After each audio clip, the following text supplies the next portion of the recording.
Bueno, hay otro tema que puede encender la pista y no de caballos. Y es el anuncio de que el Poder Ejecutivo sometió un proyecto de ley bueno, ya tenemos el invitado para esta hora,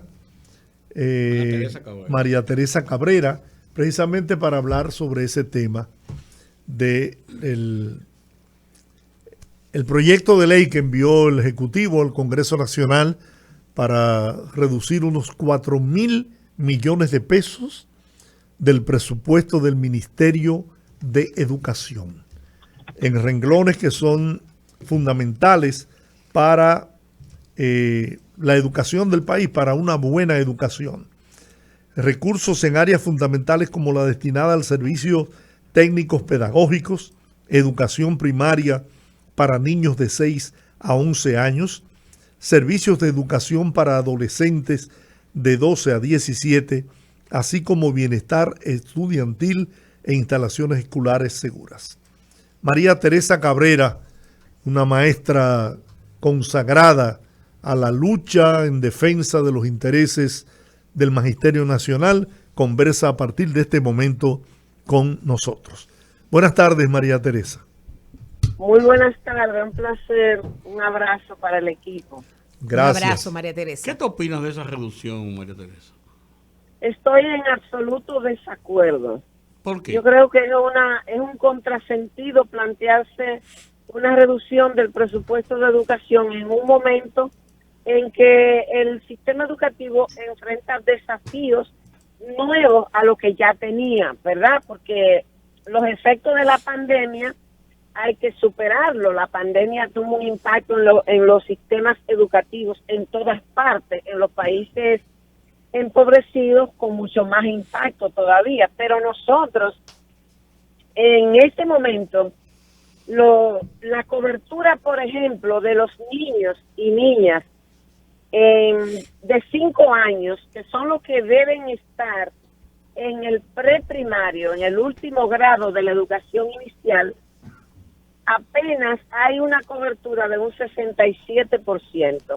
Eso quiere decir que un 33% de esa población de niños y niñas que debería estar en el preprimero está fuera de la escuela. Usted tiene, el gobierno acaba de anunciar una decisión importante, que es la de incluir los niños y niñas de 3 y 4 años en el sistema formal, y eso implica más recursos. Entonces eso se contrapone con eso. Claro. Que se anuncie una medida importante como esa, positiva como esa, que se estableció en el pacto y no se había cumplido, pero si al hacer el anuncio también se anuncia una reducción del presupuesto, a mí me parece que es un contrasentido. ¿Y eso por Yo qué creo sería? Que no. ¿Por qué sería una decisión de esa naturaleza?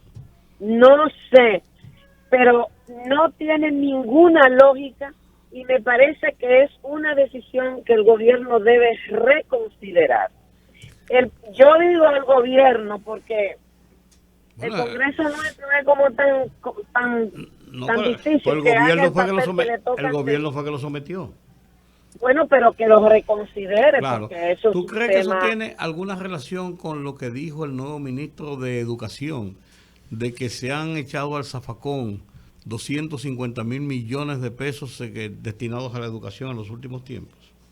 Pero la respuesta a eso, a esa realidad, no puede ser la reducción del presupuesto.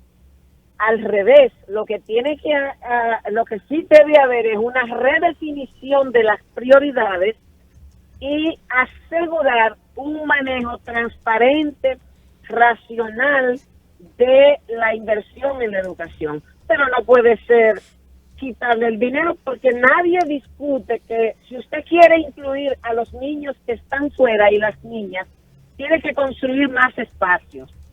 Tiene que designar los profesores que van a trabajar con ellos, el personal de apoyo que se requiere, los recursos didácticos que se necesitan.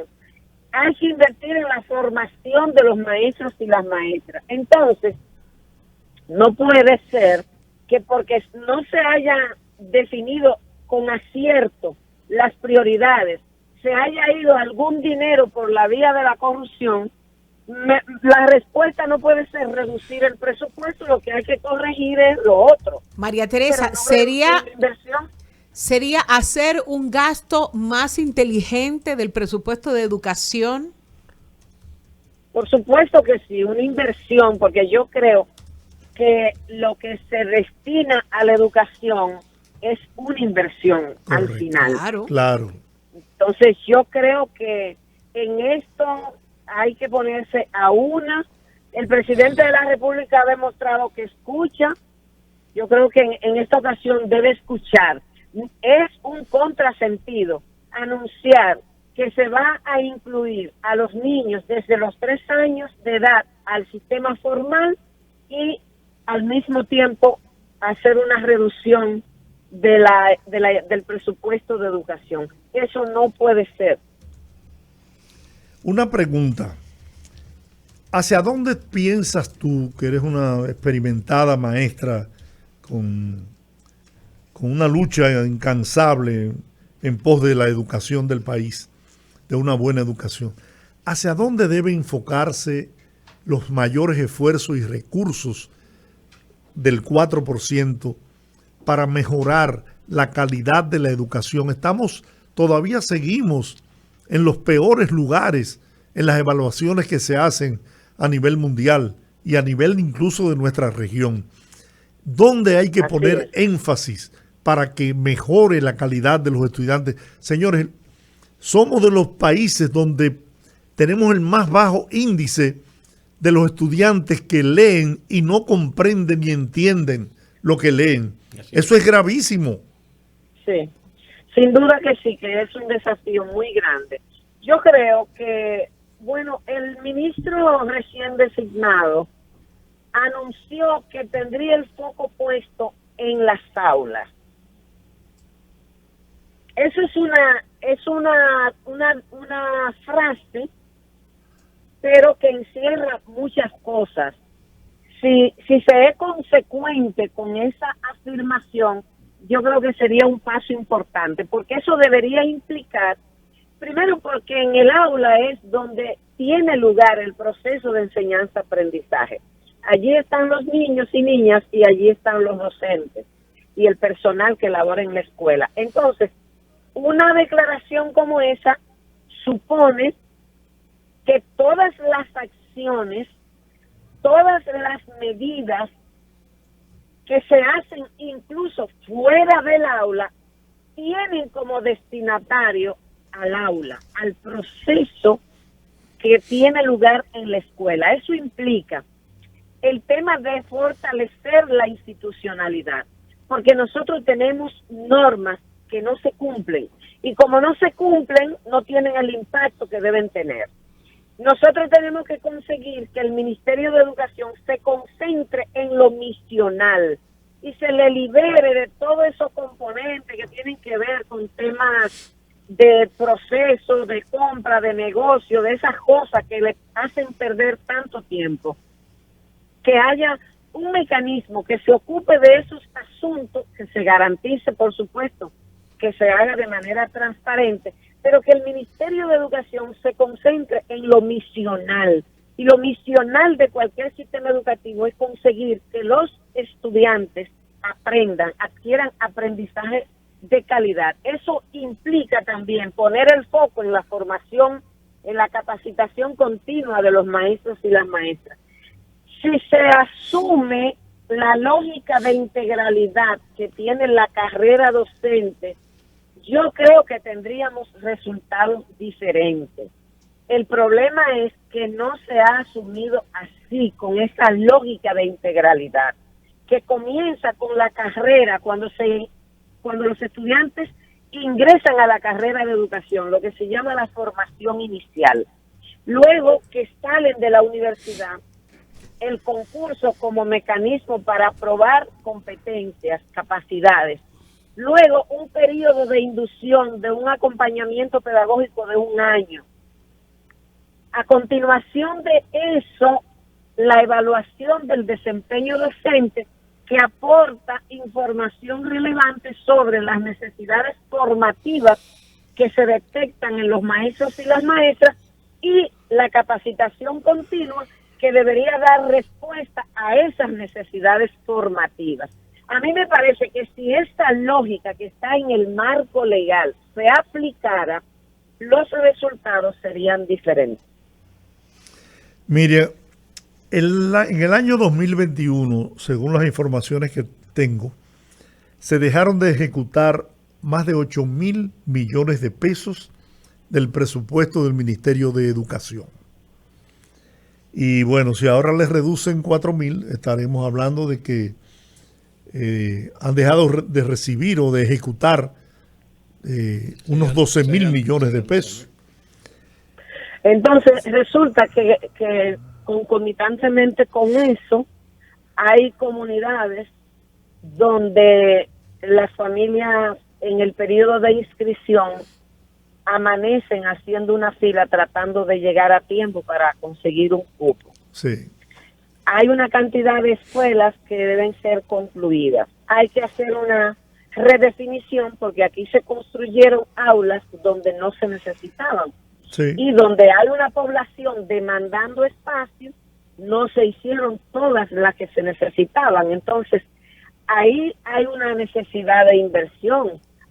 Comunidades, escuelas que están iniciadas, que están a un determinado nivel para concluir, pero que no están concluidas, que necesitan recursos para que puedan bueno, ser resueltas. Según datos, hay unas 140 escuelas en esas condiciones. Yo no sé si en esas condiciones se puede llamar escuela a lo que publicó el Listín Diario la semana pasada, en los Alcarrizos que dan clases debajo de una matemango. No, es en construcción, que no se han terminado. Yo sé, digo yo que eso no sé si eso le pueden llamar escuela y que no lo han terminado. No, ese es un tema. En los Alcarrizos es una de las zonas donde hay una necesidad terrible de espacio, de aulas, porque hay una población que está muy por encima de la cantidad de aulas que hay allí. Bueno, en otro orden, ¿qué expectativas crean ustedes el nuevo ministro de Educación? Mira, Ángel es una persona que tiene mucha experiencia, que también ha tenido muchas iniciativas en el campo educativo. Él fue el viceministro de Asuntos Técnicos y Pedagógicos en el periodo en que doña Milagros Ortiz Bosch fue secretaria de Educación. Él tiene también la formación y es una persona con una capacidad de escucha. Yo creo que él tiene una oportunidad para hacer una contribución al sistema educativo y por tanto al país. Y los anuncios que ha hecho después que lo designaron, yo pienso que generan expectativas, buenas expectativas. Vamos a ver qué pasa en el terreno de la práctica, pero a mí me parece que él tiene la posibilidad de hacer una gran contribución al sistema educativo dominicano. Bueno, María Teresa, el pacto educativo, ¿qué haríamos con el pacto educativo y qué necesitaríamos para aumentar la calidad del gasto de ese 4% que todos estamos de acuerdo en que no se puede reducir bajo ningún concepto? Mira, ese es un buen tema, el pacto educativo, porque una de las cosas que nosotros tenemos que superar es la falta de continuidad en las políticas públicas. Aún en un mismo partido, cuando cambian el ministro, hay cambio en las políticas. El pacto educativo fue un compromiso firmado por todos. Todos los partidos firmaron, las instituciones vinculadas al tema de la educación, organizaciones sociales, y ahí se establecieron una cantidad de compromisos muy específicos que tenían quién debía gestionarlos, cuáles correspondían a cada uno de los ministerios, cuáles al Infotep, y cuáles debían ser colegiados, pero no tenemos cultura de cumplir con los compromisos firmados, con la palabra empeñada. Ahí es que está la diferencia. Antes, sin firmar, la palabra valía mucho. En este caso, el pacto se firmó, pero el primero que lo violentó fue el ministro de turno. El ministro que lo firmó, en calidad de ministro, fue el primero que lo violó cuando nombró 550 técnicos de un solo plumazo sin concurso, cuando el pacto establece que todas las clasificaciones docentes debían ser designadas por concurso, y ese es un compromiso que tributa a la calidad, pero se viola. Entonces, yo creo que hay que rescatar el pacto educativo, rescatar los compromisos y echarlo a andar, porque ahí hay una diversidad de políticas definidas, se hizo un diagnóstico, se hizo una consulta, se integraron todos los sectores. Me parece que hay que retomarlo como un compromiso país. Así es. Bueno, gracias María Teresa por estar con nosotros aquí en el Rumbo de la Tarde. Un abrazo fuerte.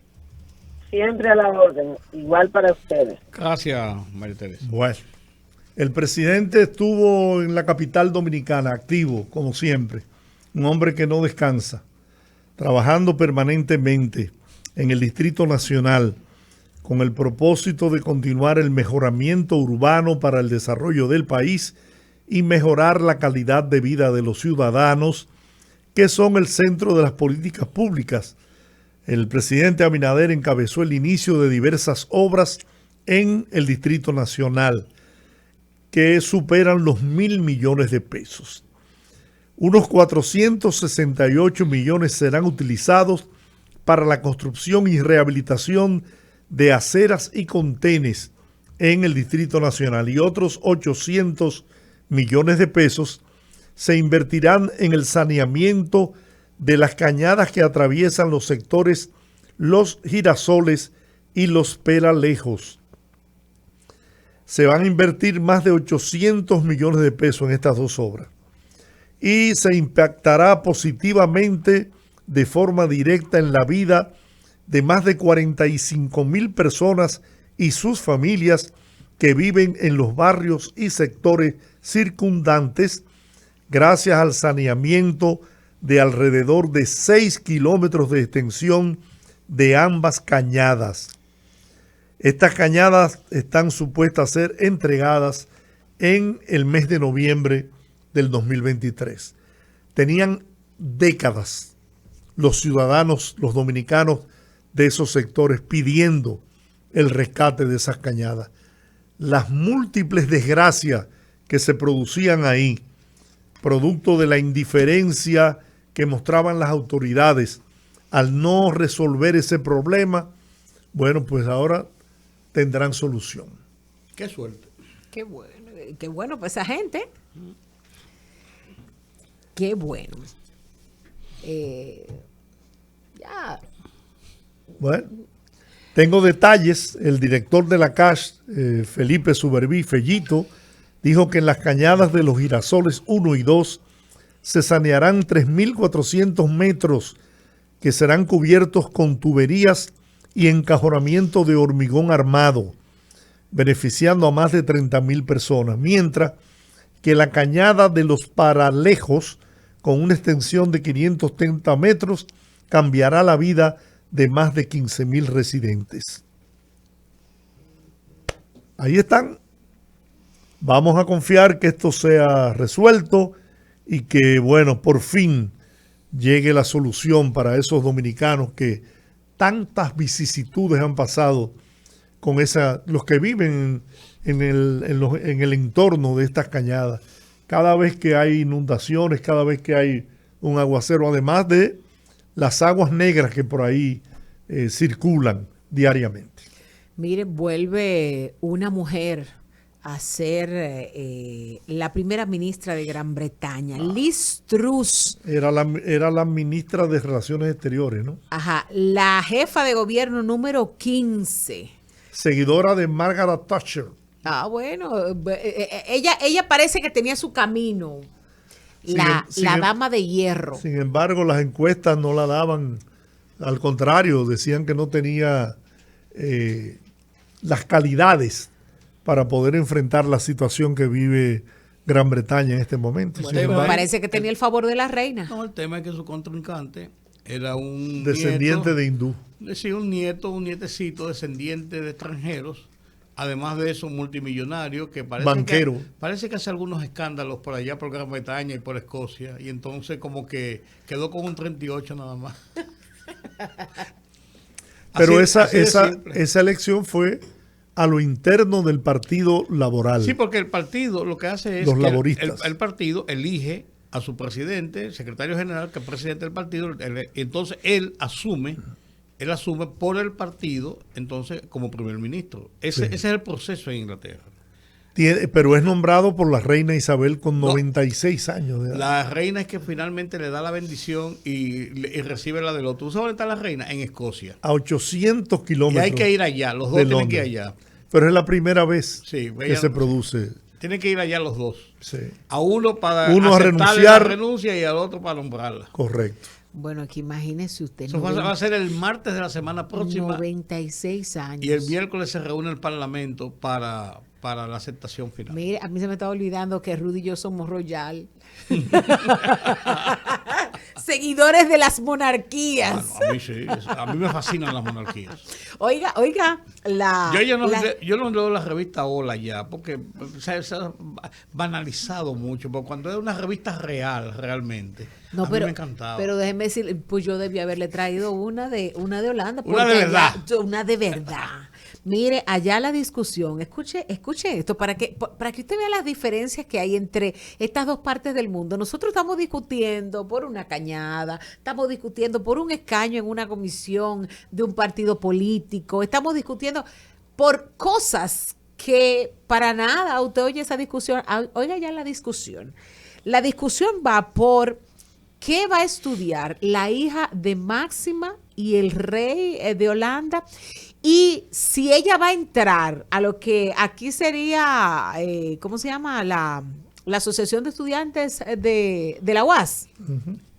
Si ella va a entrar a esa asociación de estudiantes. Y aparte de eso, le ponen los periodistas, el tema que le ponen es que en caso de que ella mañana decidiera casarse con una persona de su mismo sexo, si ella estaría dispuesta a que se comience a discutir una modificación a los estatutos que rigen la monarquía. Y tú dices, pero ven acá. ¿Qué es esto? Pero bueno. Yo soy un hombre tan de la realeza, que el nuevo miembro de la familia es precisamente un Royal Retriever. Míralo ahí. Hasta el perro. No, pero la reina tiene varios perros. Un golden, sí. La golden reina, Royal Retriever. La reina tiene varios perros y de hecho las veces que se le ha muerto un perro... ha habido crisis. Ha habido crisis, pero una cosa... ¿Y sabe quién tiene un perro también? Pero es para tener a alguien con quien conversar. El presidente Joe Biden. Sí, dijeron que se sentía... Pero el presidente Joe Biden conversa solo. Dijeron que se sentía solitario, que una persona para que le animara. Sí, en sus momentos de tranquilidad, claro. Lo dijo la Casa Blanca cuando anunció lo del perro, hace como 8 meses o 10 meses. Claro, no, de verdad. Y había que dar tanta explicación. Ah, no. Que yo tengo un perro para hablar con él. ¿Y qué es eso? El vago no... Porque Barack Obama tenía perro. No, pues Barack Obama es un tigre. Y una cosa es que tú hables con el perro, porque al final de cuentas, todo el que tiene un animal habla con el animal. Pero de ahí a tú salir a decir que tú buscaste un perro para hablar con él. La Casa Blanca hizo un comunicado sobre eso, no te juegues con eso. No hemos comentado nada sobre el tema de Chile y el rechazo con un 62%. Sí. Del texto de reforma constitucional que presentó el gobierno de Boric, que ha descendido vertiginosamente sus niveles de popularidad en Chile. Ya los 4 meses. Y que está amenazando con llevar el tema al Congreso y impulsar un nuevo plebiscito. Él no bien recibió la información de la derrota, salió a desafiar. vamos a hacerlo de todas maneras. Tipo, Es que él piensa que todavía está en las lides estudiantiles, cuando él era un dirigente estudiantil revolucionario, ¿no? Allá en Chile. Él no se ha dado cuenta que él ahora es el presidente de la República, de todos los chilenos, y que los partidos tradicionales en Chile todavía tienen una gran influencia. claro. Y no solamente los partidos, Georgie, allá es la sociedad chilena, gente que no tiene incluso ninguna afiliación ni simpatía política, que ha salido a la calle a rechazar. Pero recordemos que Boris presentó esa reforma. Señor, el hombre no había cumplido 4 meses en el poder cuando ya presentó una reforma a la Constitución Bueno, chilena. lo que pasa es que venía ya en camino cuando Sebastián Piñera, hubo un no un plebiscito, pero hubo una serie de encuestas sobre si mantenían la Constitución de Pinochet. que era la de Pinochet, o le hacían cambios, o se hacía una nueva reforma. Entonces, Sebastián Piñera dijo que iba a dejar el tema para el próximo gobierno. Él mismo se abstuvo, porque vio que había una corriente muy amplia de mantener la Constitución que había hecho Pinochet. Porque si fue una Constitución realmente que se hizo en dictadura, no es menos cierto que es una Constitución muy progresista y muy dirigida a la clase más pobre. Porque hay un problema en Chile con una desigualdad de clase. Aunque parezca un país de los más modernos, hay mucha desigualdad de clase. Entonces, Pinochet, con sus virtudes y defectos, con su dictadura y con sus muertos, que no se lo quita a nadie, no puede nadie restarle que hizo un gran esfuerzo por levantar la economía chilena y lo logró. Bueno, ahí están los Chicago Boys. Claro, y estabilizó en cierto modo lo que es una de las economías más estables de América Latina, o sea, con sus virtudes y defectos. Entonces, los cambios, se había hablado de introducirle cambios para modernizar una serie de situaciones que no estaban contempladas en esa Constitución.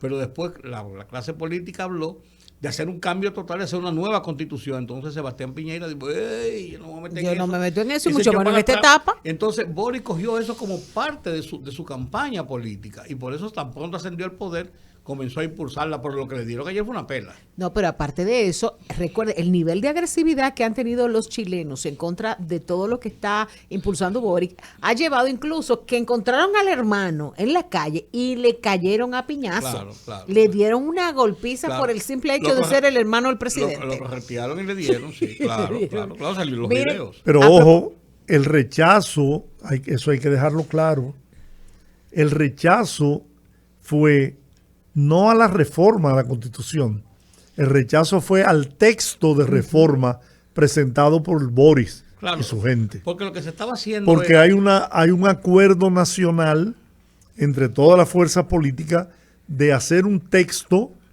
que sea consensuado y más moderno por toda la fuerza, para entonces someterlo y producir la reforma de la Constitución y cambiar incluso la Constitución de Pinochet. Porque lo que se puso en discusión ahora no fue la reforma constitucional, sino si el texto. Pueblo estaba de acuerdo con que se hiciera o no la reforma. Y eso fue lo que rechazaron.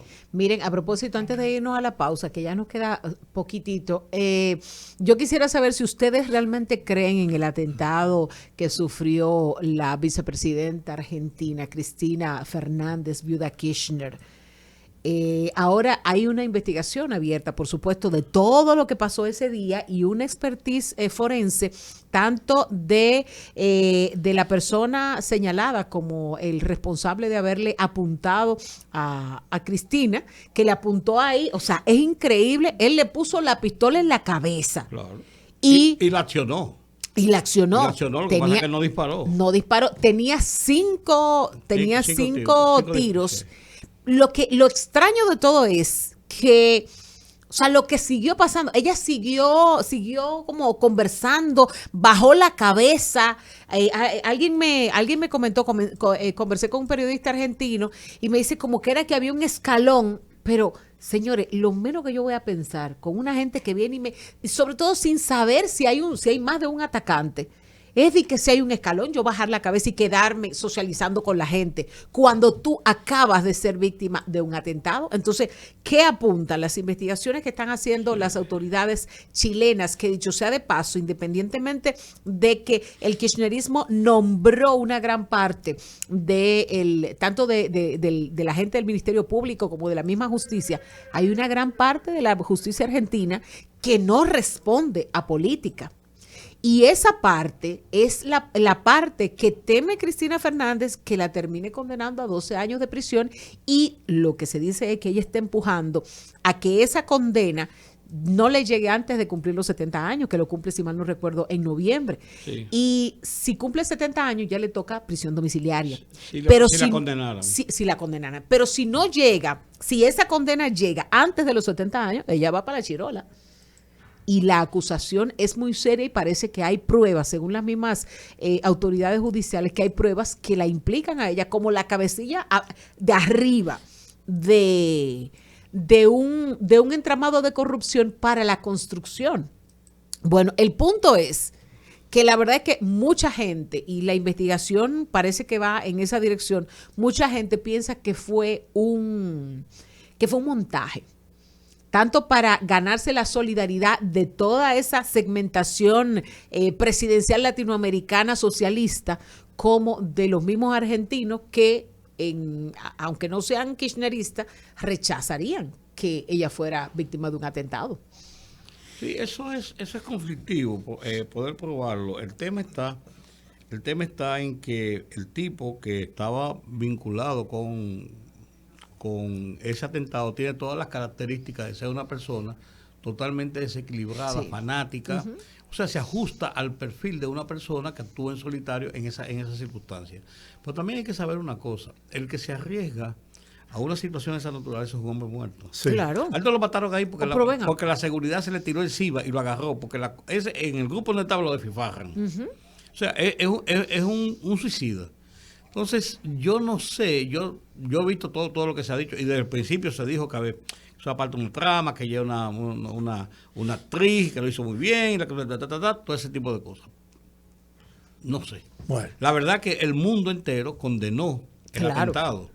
El mundo entero condenó el atentado. Que lo natural. Como es lo lógico, porque los magnicidios, señores, no son cosas de todos los días. Primero. En Argentina nunca se ha producido. Nunca. No es una cosa de todos los días. Y además tiene consecuencias funestas para la estabilidad de cualquier país. Claro. Uno no sabe lo que puede pasar en un magnicidio, lo que puede pasar de ahí en adelante. Recuerden el Bogotazo con Gaitán en Colombia, para seguir por ahí lo que pasó. Y lo de Haití uno dice, no pasó peor, pero lo que ha pasado es terrible todavía de lo que estaba pasando. Así es. Lo que va a ser al extremo. Lo que va a ser terrible es si tú no te paras y le das paso a la pausa.